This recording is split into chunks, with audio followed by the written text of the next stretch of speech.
Hello friends, स्वागत है आप सभी का आपके अपने यूट्यूब चैनल स्टडी विद स्मृति में। आइए शुरू करते हैं आज की क्लास। आज की क्लास में मैं आप लोगों को प्रैक्टिस सेट 19 कराने वाली हूँ। इस प्रैक्टिस सेट 19 की खास बात यह है कि इसमें मैंने वैसे प्रश्नों को शामिल किया है जो JSSC के द्वारा आयोजित की गई झारखंड उत्पाद सिपाही प्रतियोगिता परीक्षा में पूछी गई है। और ये प्रतियोगिता परीक्षा 4/8/2019 को आयोजित की गई थी। तो ये उन सारे स्टूडेंट के लिए हेल्पफुल हो जाता है जो झारखंड में आयोजित की जाने वाली विभिन्न प्रतियोगिता परीक्षाओं की तैयारियों में लगे हैं। चलिए लेते हैं आज का पहला प्रश्न। आज का पहला प्रश्न है कि JEGRAS का विस्तृत रूप क्या है। तो JEGRAS का जो विस्तृत रूप है वो है Jharkhand online government receipts accounting system. अगला प्रश्न है कि देश में उत्पादित समग्र इस्पात में झारखंड लगभग कितने प्रतिशत इस्पात का उत्पादन कर रहा है। तो इसका उत्तर हो जाएगा 20 से 25%।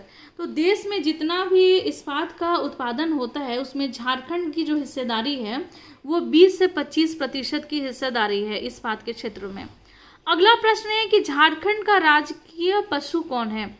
तो झारखंड का जो राज्य पशु है वो है हाथी और झारखंड का राजकीय पक्षी जो है वो है कोयल और झारखंड का राजकीय वृक्ष है वो है साल और झारखंड का जो राजकीय प्रतीक है वो है 4J अक्षरों के बीच में अशोक चक्र। 4J अक्षर जो है वो झारखंड का द्योतक है और जो अशोक चक्र है वो गतिशीलता का द्योतक है। अगला प्रश्न है कि विश्व कौशल शिखर सम्मेलन 2019 कहाँ आयोजित किया गया था। तो विश्व कौशल शिखर सम्मेलन 2019 का आयोजन रांची में किया गया था। ये जो विश्व कौशल शिखर सम्मेलन 2019 का आयोजन हुआ था इसके अंतर्गत इसी में झारखंड के लगभग 1,06,000 युवाओं को रोजगार दिए गए थे निजी क्षेत्रों में। और इसका आयोजन कहाँ हुआ था। तो रांची में किया गया था। अगला प्रश्न है कि इन्हें हाल ही में 2019 वर्ष के लिए Laureus sports for good award प्रदान किया गया। तो निम्न में से किसको। तो ऑप्शन था विभिन्न, लेकिन उसका जो उत्तर होगा एक झारखंड स्थित NGO युवा। झारखंड में एक NGO है युवा नाम का, वो NGO जो है वो महिला सशक्तिकरण के लिए कार्य करता है और ग्रामीण क्षेत्र की जो महिलाएं हैं बालिकाएं हैं उनको प्रोत्साहित करने के लिए ये जो NGO है तो काफ़ी बढ़ चढ़ के हिस्सा लेता है और यहाँ से महिलाएं जो है वो अंतर्राष्ट्रीय स्तर पे अपने नाम को रोशन करती हैं। युवा नाम का जो मतलब ये युवा जो है ये एक फुटबॉल टीम है और इसी फुटबॉल टीम को युवा नाम की Laureus sports for good award जो है वो प्रदान किया गया था 2019 का। अगला प्रश्न है कि नवीकरणीय ऊर्जा के विकास के लिए झारखंड में कौन सी एजेंसी की स्थापना की गई थी। तो नवीकरणीय ऊर्जा के विकास के लिए झारखंड में JREDA जो एजेंसी है उसकी स्थापना की गई थी। तो ये एजेंसी का जो फुल नेम है वो है झारखंड अक्षय ऊर्जा विकास एजेंसी। अगला प्रश्न है कि दिसंबर 2018 में झारखंड के मुख्यमंत्री कृषि योजना के अंतर्गत कितने रुपए की योजना कृषकों की सहायता करने के लिए घोषणा की गई थी। तो ये घोषणा की गई थी 2,250 करोड़। ये करंट अफेयर से क्वेश्चन है। अगला प्रश्न है कि झारखंड की दामोदर नदी का उद्गम स्थल कौन सा है। तो झारखंड में दामोदर नदी का जो उद्गम स्थल है वो है लातेहार। लातेहार के टोरी से दामोदर नदी जो है वो निकलती है और पठार का की अगर बात की जाए तो छोटानागपुर के पठार में आता है लातेहार। दामोदर नदी झारखंड में प्रवाहित होने वाली सबसे लंबी नदी है और सबसे प्रदूषित नदी भी दामोदर नदी ही है।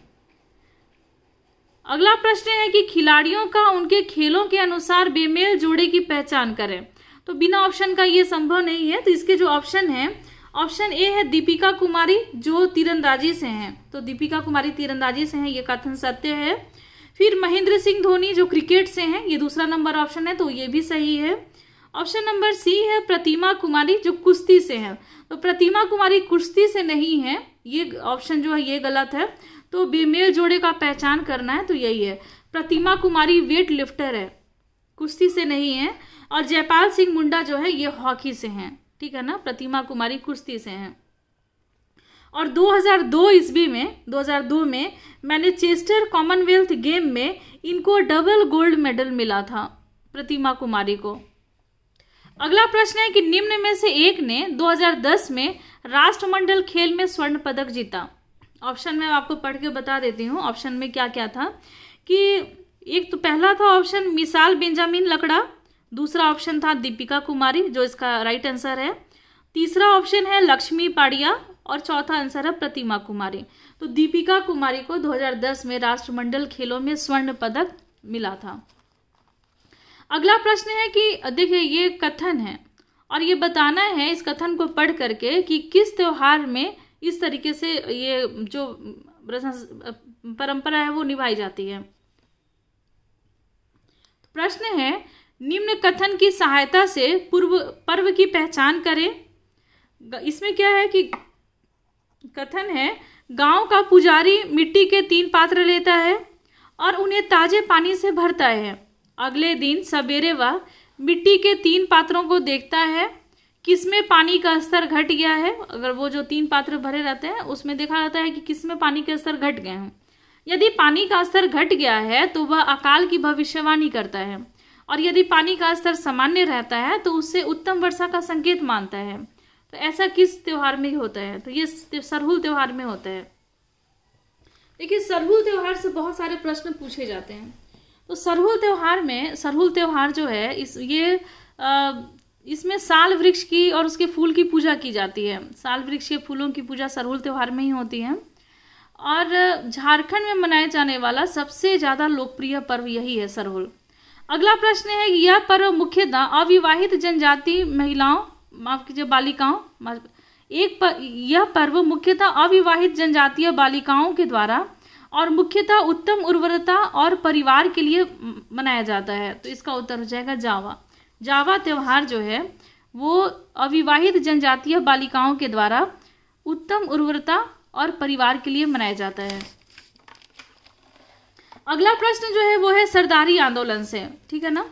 सरदारी आंदोलन के निम्न मतलब किस कारण से सरदारी आंदोलन हुआ था तो ये बताना है। तो ऑप्शन नंबर ए है ईसाई धर्मांतरण तथा संसारी उरांव द्वारा आर्थिक असमानता। ऑप्शन नंबर बी है बेगारी लागू किए जाने के विरुद्ध कृषक असंतोष। ऑप्शन नंबर सी है बिचौलियों के द्वारा गैर कानूनी ढंग से किराए में वृद्धि करना। तो इसका उत्तर हो जाएगा दोनों, बी और सी जो ऑप्शन है ये दोनों सही है।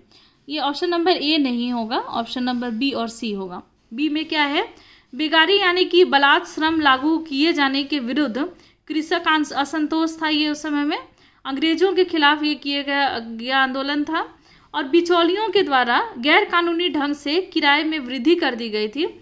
इस कारण से भी सरदारी आंदोलन जो था वो हुआ था। अगला प्रश्न है सरदारी आंदोलन के बारे में थोड़ा सा मैं आपको बता दूं कि सरदारी आंदोलन जो था वो आदिवासी रैयतों के द्वारा जो जमींदारों की जो भूमि जो थी वो मतलब रैयतों की जो भूमि थी जमींदारों के द्वारा छीन ली गई थी और उस भूमि को फिर से वापस लेने के लिए ये आंदोलन किया गया था। अगला प्रश्न है कि टाना भगत आंदोलन कब शुरू हुआ था। तो टाना भगत आंदोलन जो था 1914 ईस्वी में शुरू किया गया था। अगला ये प्रश्न कई बार पूछा जा चुका है प्रतियोगिता परीक्षाओं में और इसके जो प्रमुख नेता जो थे वो थे जतरा भगत। ये जतरा भगत जो थे वो गुमला जिले के विशुनपुर प्रखंड के थे, चिंगरी नावा टोली के थे और इनका जो जन्म हुआ था 1988 ईस्वी में हुआ था और 1914 ईस्वी में टाना भगत ने ये टाना भगत के आंदोलन की इन्होंने शुरुआत की थी जतरा भगत ने। अगला यहाँ से कई बार प्रश्न जो है वो पूछे जा चुके हैं। अगला प्रश्न है कि पहला जनजातीय नेता जिसने अंग्रेजों के विरुद्ध हथियार उठाए थे वो कौन थे। तो ये थे तिलका मांझी। तिलका मांझी ने 1784 ईस्वी में 1784 में इन्होंने क्लीवलैंड की हत्या कर दी थी तीर से और हत्या करने के बाद अब इनको अंग्रेजी जो थे वो इनके पीछे पड़ गए। तो आयरकुट और उनके साथियों ने इनको पकड़ लिया और 1785 ईस्वी में इनको फांसी दे दी गई थी तिलका मांझी को। भागलपुर में बरगद के पेड़ पर लटका करके इनको फांसी दी गई थी तिलका मांझी को। अगला प्रश्न है कि मैथन बांध निम्न में से कहाँ स्थित है। तो मैथन बांध धनबाद में स्थित है। अगला प्रश्न है कि अरुणा मिश्रा कौन है। तो अरुणा मिश्रा एक भारतीय मुक्केबाज हैं। अगला प्रश्न है कि झारखंड के वर्तमान राज्यपाल कौन है? तो झारखंड की वर्तमान राज्यपाल हैं द्रौपदी मुर्मू। तो ऐसे प्रश्न जो है वो पूछे गए हैं। तो आज की क्लास में बस इतना ही। कल की क्लास में हम लोग कुछ और भी इसी सब्जेक्ट मतलब इसी प्रतियोगिता परीक्षा में, क्योंकि 50 प्रश्न यहाँ पूछे गए हैं, अभी तक मैंने आपको 18 प्रश्नों का उत्तर कराया है। तो इस प्रतियोगिता परीक्षा में जो प्रश्न पूछे गए हैं और अन्य भी झारखंड से संबंधित, उन सभी प्रश्नों का उत्तर मैं कराऊंगी अगले प्रैक्टिस सेट में। प्रैक्टिस सेट 20 होगा वो। तो आज की क्लास में बस इतना ही। मिलते हैं नेक्स्ट क्लास में और लेते हैं आपसे विदा। धन्यवाद।